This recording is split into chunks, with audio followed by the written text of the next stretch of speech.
Welcome to Swastha Ayushman Chikitsalaya. This is doctor Yashaswita, your homeopathic doctor. ఇప్పుడు మనం rainy season వస్తున్నట్లయితే అంటే మనం చూసే ప్రతి ఫీవర్ వైరల్ ఫీవర్ అనుకోవచ్చా లేదా డెంగ్యూ ఫీవర్ అనుకోవచ్చా? సో ఈ రెండింటికి డిఫరెన్స్ అనేది ఈ వీడియోలో తెలుసుకుందాం. జనరల్ గా వైరల్ ఫీవర్స్ ఎలా ఉంటాయి అంటే ఎక్కువగా అంటే ఫ్రీక్వెంట్ గా ఫీవర్ రావడం, 24 hours లోనే 7 hours ఒకసారి 6 hours ఒకసారి ఫీవర్ అనేది వస్తూ ఉంటుంది.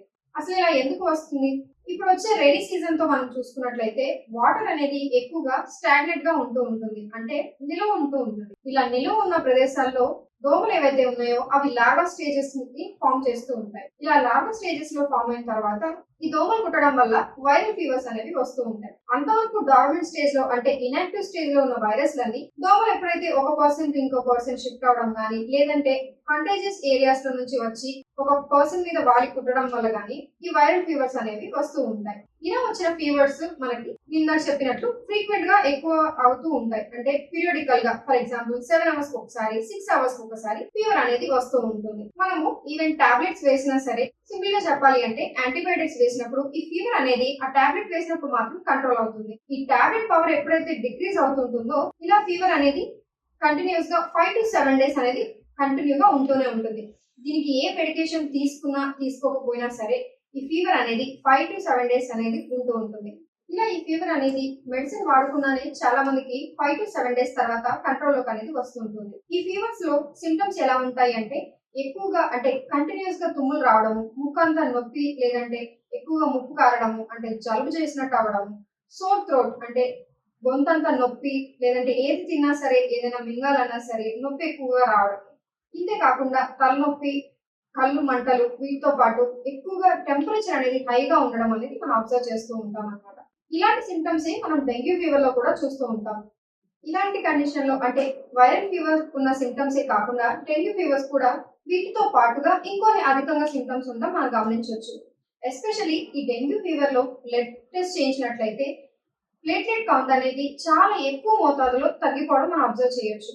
ఇలా ప్లేట్లెట్ కౌంట్స్ తక్కువ ఉన్నప్పుడు ఓవర్గా అంటే ఎక్కువగా నీరసంగా ఉండడము, పేషెంట్ అనేది చాలా వీక్ అయిపోతూ కింద పడిపోవడము ఇలాంటి అబ్జర్వ్ చేస్తుంటాము.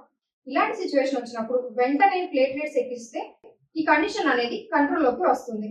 ఈ డెంగ్యూ కండిషన్ లో ఇది మాత్రమే కాకుండా పెటికియల్ ర్యాష్ అనేది అంటే స్కిన్ మీద ఎక్కువగా ర్యాష్ అనేది చూస్తూ ఉంటాము. సో ఎవరినైనా ఈ కండిషన్ లో అప్రోచ్ అయినప్పుడు డెంగ్యూలో స్పెసిఫిక్ గా ర్యాష్ వచ్చిందా అని చెప్పి ముందుగానే కనుక్కుంటూ ఉంటారు. ఇది మాత్రమే కాకుండా బోన్ పెయిన్ అనేది వస్తూ ఉంటుంది, అంటే బోన్స్ అండ్ జాయింట్స్ ఎక్కడైతే ఉన్నాయో సివియర్ గా జాయింట్ పెయిన్ రావడము, ఈ జాయింట్స్ దగ్గర ఈవెన్ స్వెల్లింగ్స్ కూడా రావడము మనం ఈ డెంగ్యూ ఫీవర్ లో అబ్జర్వ్ చేయొచ్చు. ఈ బోన్ పెయిన్ తో పాటు ఇన్ఫ్లమేటరీ కండిషన్స్ కూడా మనం ఎక్కువగా చూస్తూ ఉంటాం, అంటే ఎక్కువగా వాపులు రావడం కూడా అబ్జర్వ్ చేయొచ్చు. ఇంతే కాకుండా ఎసైటిస్ అని అంటుంటాము, అంటే పొట్ట భాగంలో పొట్ట ఏరియాలో ఎక్కడైతే ఖాళీ స్పేసెస్ ఉంటాయో అక్కడ ఫ్లూయిడ్ అనేది అక్యుములేట్ అవుతూ ఉంటుంది. సో ఇలాంటి కండిషన్ కానీ లేదంటే లంగ్స్ ఏరియాలో కూడా ఫ్లూయిడ్ అనేది అక్యుములేట్ అవుతూ ఉంటుంది, అంటే దీన్ని బైలేటరల్ ప్లూరల్ ఎఫ్యూజన్ అని అంటుంటాం. సో డెంగ్యూకి ఇలాంటి కండిషన్స్ అన్ని ఉంటూ ఉంటాయి.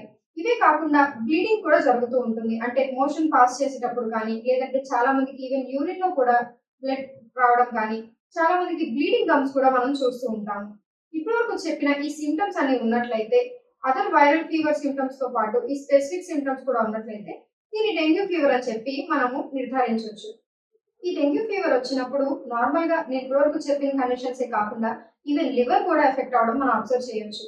ఇలా లివర్ కూడా ఎఫెక్ట్ అయినప్పుడు యూరిన్ కలర్ చేంజ్ అవడము, మన కళ్ళు కూడా పసుపు రంగులోకి మారడము చూస్తూ ఉంటాము. అంటే జాండిస్ కి ఎలా అయితే సింటమ్స్ వస్తాయో అలాంటి సింటమ్స్ ఈ డెంగ్యూలో కూడా అబ్జర్వ్ చేస్తూ ఉంటాము. సో ఈ కండిషన్స్ అంటే వైరల్ ఫీవర్ కి డెంగ్యూ ఫీవర్ కి ఇవి డిఫరెన్సెస్ అన్నమాట. సో ఎప్పుడైతే మీరు ఇలాంటి ఫీవర్స్ ని అబ్జర్వ్ చేసినట్లయితే హోమియోపతి అనేది ది బెస్ట్ గా హెల్ప్ చేస్తూ ఉంటుంది. ఇలాంటి ఫీవరిష్ కండిషన్ లో మీరు హోమియోపతిక్ మెడికేషన్స్ ని వాడినట్లయితే ఎటువంటి సైడ్ ఎఫెక్ట్స్ లేకుండా ది బెస్ట్ క్యూర్ అనేది ఇవ్వడం జరుగుతుంది.